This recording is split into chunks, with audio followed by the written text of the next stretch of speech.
చేసుకున్నాం అధ్యక్ష. ఇక్కడున్న ఎక్కువ మంది చాలా సీనియర్ నాయకులు, మోస్ట్ ఆఫ్ దెమ్.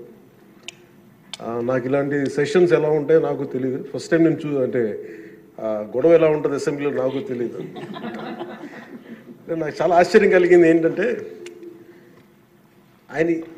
నేను ఇట్లాంటి గొడవలు టీవీల్లో గతంలో తెలంగాణ నరసింహన్ గారు గవర్నర్గా ఉన్నప్పుడు ఉమ్మడి రాష్ట్రం అప్పుడు గొడవలు చూశాను, టీవీలో చూసామని. అట్లీస్ట్ దానికి ఒక కారణం ఉండిందో ఇంకో 100 విభేదించే పరిస్థితులు ఉన్నాయి. ఇక్కడ విభేదించడానికి ఏముందో నాకు తెలియలేదు.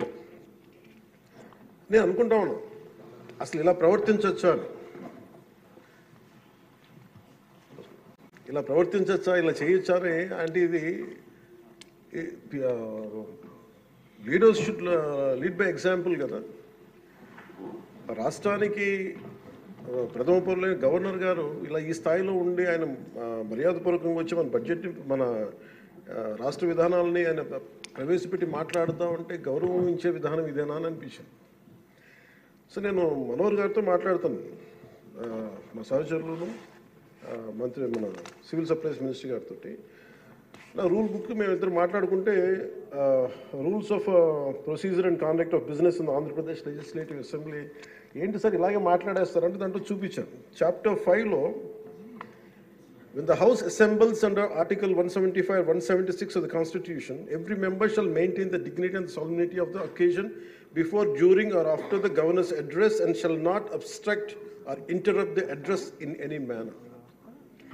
Maintenance of dignity and solemnity at governor's address అనేది చాలా స్పష్టంగా ఈ రూల్ బుక్లో ఉంటే మనమే రూల్స్ని ఇంప్లిమెంట్ చేయాల్సిన వాళ్ళం.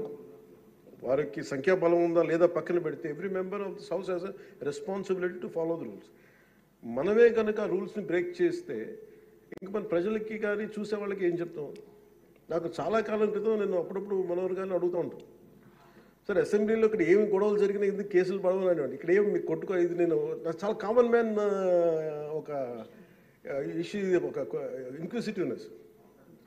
అండ్ నాకు పార్లమెంట్లో గొడవ జరిగినప్పుడు ఏమి అవ్వేంటి ఇబ్బంది పెట్టేస్తారు ఏంటంటే ఇక్కడ అవేమి ఉండవు, ఇక్కడ ఇట్స్ ఫ్రీ ఫర్ ఆల్ అన్నట్టుగా మాట్లాడితే then we have more responsibility. మన మీద రూల్స్ పెట్టలేదు అంటే ఏం కేసులు పెట్టమండి. ఇదే కనుక నిన్న వాళ్ళు చేసిన గొడవే కనుక గవర్నర్ గారి మీద ఆయన సుప్రీంకోర్టు జస్టిస్గా ఉన్నప్పుడు ధైర్యం చేయగలరా, కళ్ళల్లో చూడగలరా?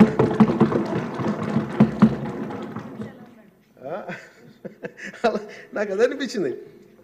అంటే గౌరవించాల్సింది పోయి ఈ విధానం ఏంటనిపించింది.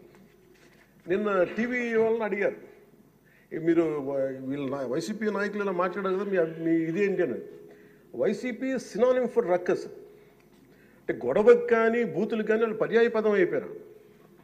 అంటే నిన్న చూసిన గొడవ జరిగిన తర్వాత నాకు నిజంగా అనిపించింది, గౌరవ ముఖ్యమంత్రి గారు అన్ని సంవత్సరాలు వాళ్ళు ఎలాగా వాళ్ళ తట్టుగా నిలబడ్డారు, ఆయనకి హ్యాట్స్ ఆఫ్ తెలియజేస్తారు. అది ఎంత గట్స్ ఉండాలి, ఎంత దమ్ము ఉండాలి, ఎంత ధైర్యం ఉండాలి. అలాగే నాకు నిన్న గొడవలు జరుగుతుంటే నాకు అనిపించింది, నాకు ఇవే గుర్తొచ్చినాయి అధ్యక్ష. వాళ్ళు ఎప్పుడైతే పేపర్లు విసిరేసి అక్కడ దాకా వచ్చారో నాకు గుర్తొచ్చింది వివేకానంద రెడ్డి గారి హత్య గుర్తొచ్చింది. అంటే వాళ్ళ విధ్వంస విధానం చూశారు. అలాగే ప్రజావేదికని కూల్చిన విధానాన్ని గుర్తొచ్చింది అధ్యక్ష. 200 పైచిలకు ఆలయాలని విధ్వంసం గుర్తొచ్చింది అధ్యక్ష. డాక్టర్ సుధాకర్ గారు చనిపోయిన విధానం గుర్తొచ్చింది అధ్యక్ష. జంగారెడ్డి కల్తీ సారాలో చనిపోయిన చావులు గుర్తొచ్చినాయి అధ్యక్ష. సుప్రీంకోర్టు జడ్జిలతో లెటర్ రాసిన విధానం గుర్తొచ్చింది అధ్యక్ష. వాళ్ళు చేసిన గొడవకి మన హైకోర్టు, ఆంధ్రప్రదేశ్ హైకోర్టు జడ్జెస్ని సోషల్ మీడియాలో బూతులు తిట్టిన విధానం గుర్తొచ్చింది అధ్యక్ష. సోషల్ మీడియా అబ్యూస్ గుర్తొచ్చింది అధ్యక్ష. పత్రికాధిపతులపై దాడులు గుర్తొచ్చినాయి అధ్యక్ష. రివర్స్ టెండరింగ్ గుర్తొచ్చింది అధ్యక్ష. పాలసీ టెర్రరిజం గుర్తొచ్చింది అధ్యక్ష. స్వయాన మీ మీద జరిగిన టార్చరు, దాడులు, ఇబ్బంది పెట్టిన విధానం గుర్తొచ్చింది అధ్యక్ష. మడడువుల విధ్వంసం గుర్తొచ్చింది అధ్యక్ష. చంద్రబాబు గారిని 53 రోజులు జైల్లో పెట్టి ఇబ్బంది పెట్టిన విధానం గుర్తొచ్చింది అధ్యక్ష. అమరావతి రైతుల్ని దారుణంగా రక్తాలు వచ్చేలా కొట్టి కేసులు పెట్టింది గుర్తొచ్చింది అధ్యక్ష. తిరుపతి కల్తీ లడ్డులు గుర్తొచ్చినాయి అధ్యక్ష. అబ్యూస్ ఆన్ విమెన్ గుర్తొచ్చింది అధ్యక్ష. మన కళ్ళ ముందు వీళ్ళు విధ్వంసం తెలియజేస్తూ ఉన్నారు. వీళ్ళు ఈ స్థాయిలో ఇక్కడ ప్రవర్తిస్తే దానికి సంబంధించి బయట ఇట్లాంటి గొడవలు జరుగుతాయి అధ్యక్ష.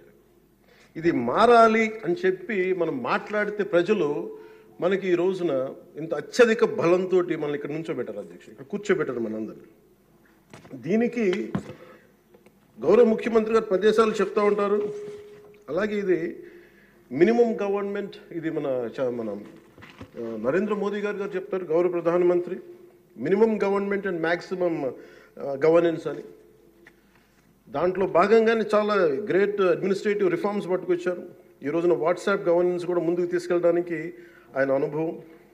అంటే మేము ఈ ప్రభుత్వం చేస్తున్నది అధ్యక్ష, ఎక్కడా కూడా ప్రభుత్వం ప్రజలకి సామరస్యపూర్వకంగా ఉండాలి, ఎక్కువ సానుకూలంగా ఉండాలి, ఎక్కువ బాధ్యతలు పెట్టాలి, ఎక్కువ బరువు పెట్టకూడదు అనే విధంగా గౌరవ ముఖ్యమంత్రి గారి ఆధ్వర్యంలో నడుస్తూ ఉంది ప్రభుత్వం.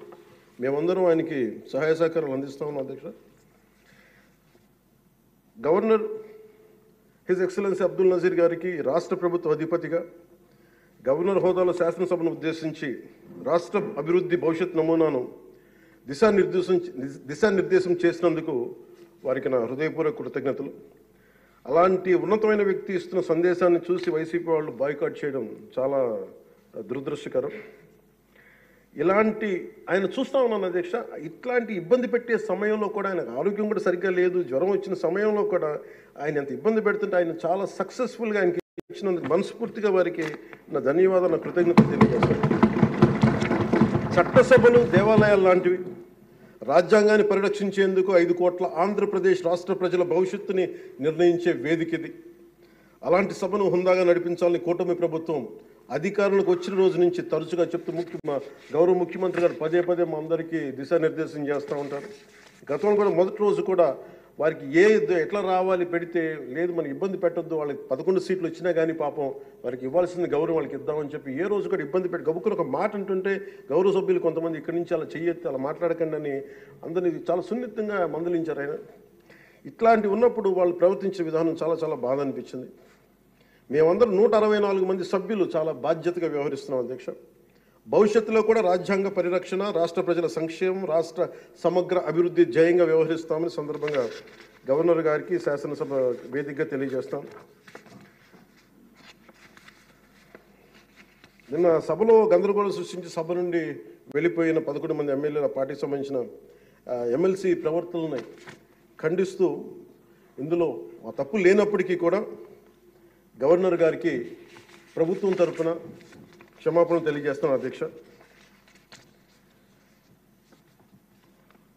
గౌరవ శాసనసభ స్పీకర్ శ్రీ అయ్యన్న పాత్రుడి గారికి, సభలో ఆసీనులై ఉన్న గౌరవ ముఖ్యమంత్రి శ్రీ నారా చంద్రబాబు నాయుడు గారికి,